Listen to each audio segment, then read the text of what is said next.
Salam sejahtera, nama saya Tami Ijen dari SMK Mihaja. Hari ini saya akan membicara tentang tema murid sejahtera.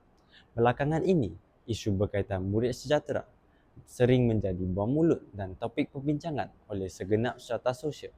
Seperti yang terkandung dalam Rancangan Pendidikan Malaysia 2026 sehingga 2035, terdapat 5 ciri murid sejahtera. Antaranya, melahirkan murid yang beradab iaitu berbudi bahasa, berakhlak mulia dan bertanggungjawab dalam setiap tindakan.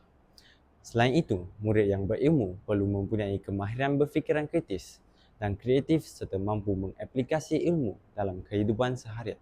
Bukan itu sahaja, murid berkemahiran juga merupakan ciri murid sejahtera yang menuntut mereka untuk menguasai kemahiran praktikal, insaniah dan kemahiran masa hadapan. Tambahan pula, murid yang berdaya tahan juga merupakan ciri murid sejahtera. Murid-murid perlu dilatih dan diterapkan supaya cekal dari segi fizikal, mental dan emosi dalam menghadapi cabaran dunia sebenar.